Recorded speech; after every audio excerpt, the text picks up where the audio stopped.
Imagine this. Before we build, we dream. Before we lay the first stone, we imagine what could be. But tell me, before you build your life, before you chase the career, the love, the dreams, did you ever pause, kneel down, and feel the ground beneath you? Did you ever ask, what foundation am I building on? Because it is not the beauty of the walls, nor the glitter of the rooftop, that decides whether a house will stand through the storm. It is the ground, solid or shifting, beneath it all. And the ground beneath your life is made of something even older, even deeper, your core beliefs, beliefs about who you are, beliefs about what you deserve, beliefs about what is possible for you. Most of us inherit these foundations without ever questioning them.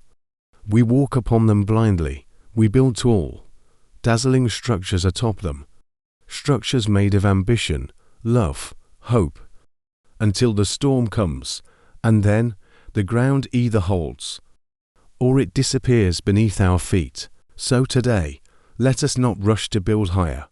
Let us kneel. Let us feel the earth under our feet. Let us ask the question most people never dare to ask. Have I built my life on stone or on sand? And to understand that, we first have to understand the ground we are standing on. Part 1. Core beliefs.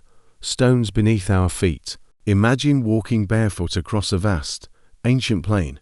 The ground beneath your feet shifts, sometimes firm like stone, sometimes soft like sand. Yet you keep walking, rarely looking down, rarely questioning the earth that carries you. This is how we live most of our lives, guided not by conscious choice, but by the invisible foundations of our being, our core beliefs. Carl Jung once said, "Until you make the unconscious conscious, it will direct your life, and you will call it fate." These beliefs, the stones or the sand beneath our everyday thoughts, are not things we chose freely. They were planted deep in childhood, when the world was vast and overwhelming, and every glance, every word, every silence etched itself into the bedrock of our souls. If you grew up hearing, "You are worthy simply because you exist," you likely built your house upon stone. But if you grew up hearing, "You must earn love, you must not fail," then perhaps your first bricks were laid atop shifting sands. Freud called these early imprints the hidden engines of the psyche. Desires, fears, and wounds buried deep, yet steering the ship of your destiny. Pause for a moment. When you stumble in life, what voice rises inside you? Is it a voice of compassion or a whisper of condemnation? Because here's the truth. It is not enough to decorate the house of your life with success, beauty, or approval. The storms will not admire your walls. The storms will test your foundation. And so the real work of building a life that endures, does not begin by building higher. It begins by digging deeper, deeper into the ground beneath you, deeper into the beliefs you carry, deeper into the choices you never realized you made. Because somewhere along the way, whether in words spoken or left unsaid, in glances that nurtured or wounded, you chose the ground you stand upon. And now, if you are willing, you can choose again.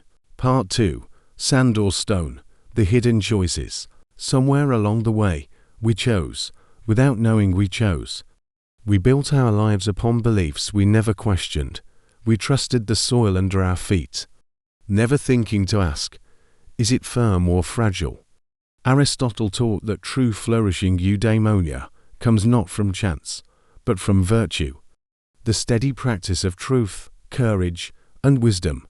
Yet how can we practice truth if the very ground beneath us was a lie we never dared to uncover? A child abandoned learns, "I must not need too much." A child belittled learns, "I must achieve, or I am nothing." A child ignored learns, "My voice does not matter."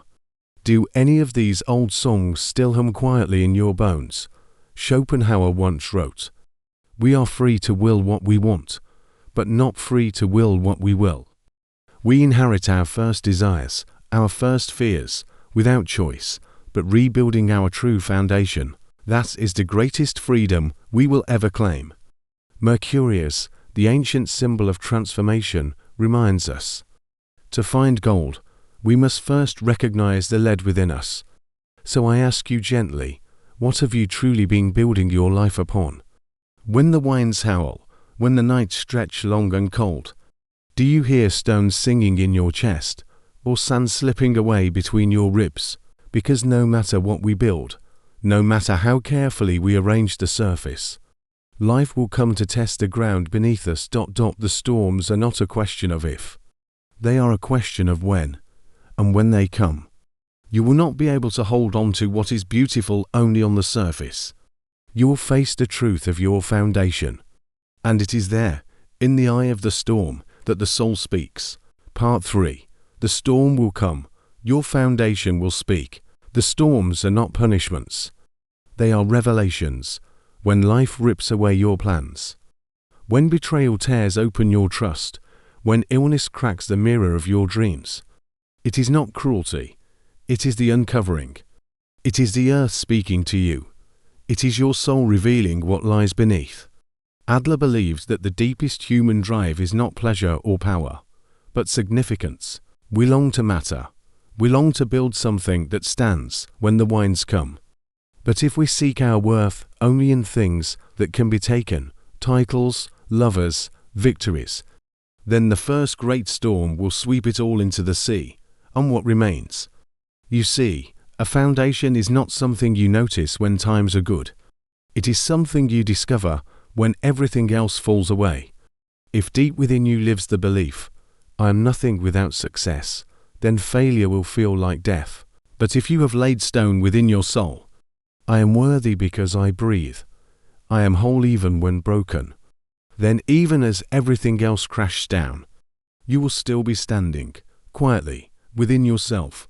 Tell me, when was the last time life tested your foundation? What did you find, waiting there for you? Was it stone, silent, steady, unshaken? Or was it sand, slipping away faster than you could hold it? If you found strength there, honor it, nurture it, let it deepen.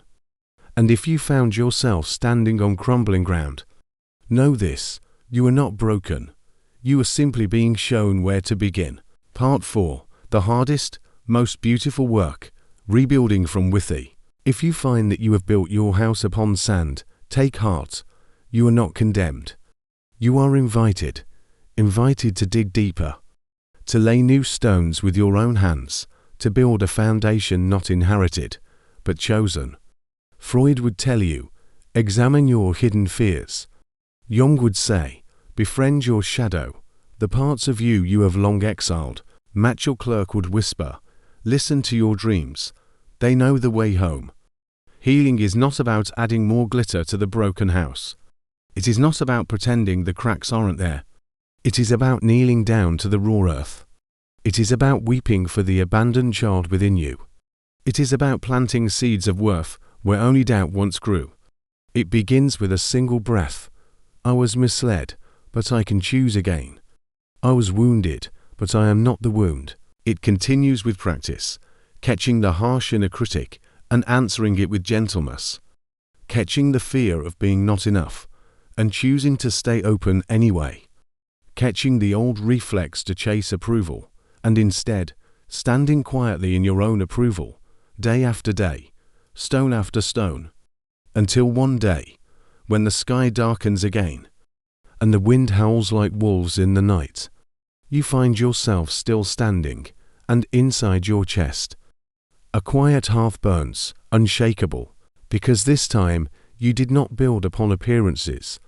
You built upon truth. You chose the harder road.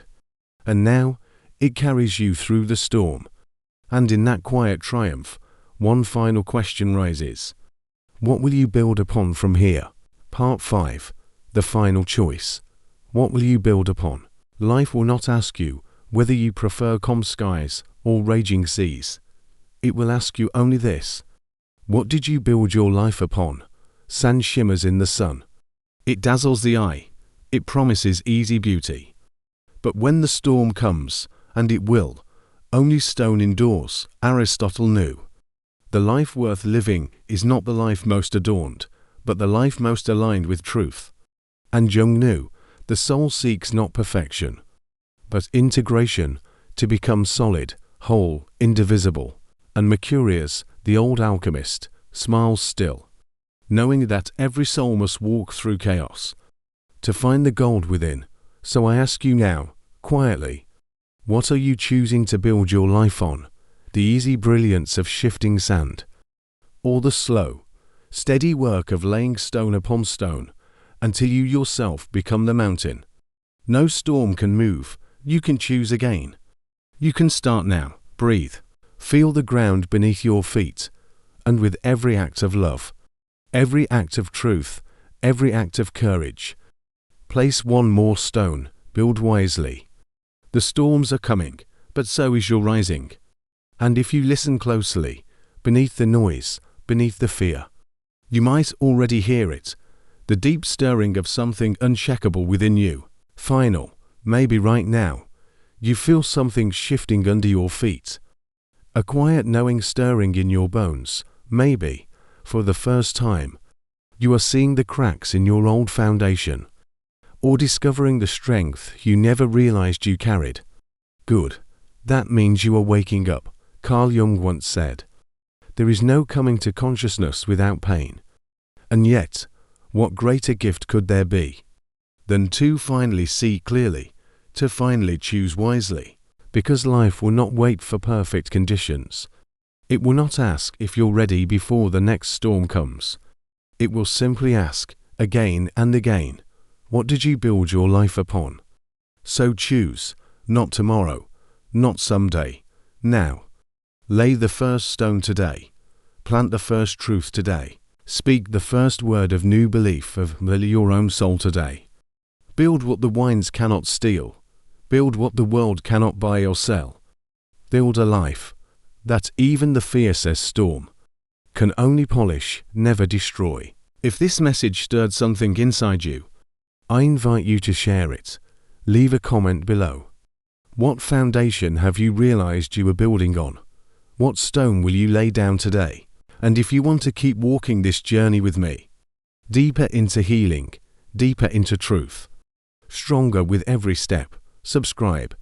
There is a whole mountain waiting to be built inside you. And together, we will rise. Thank you for being here.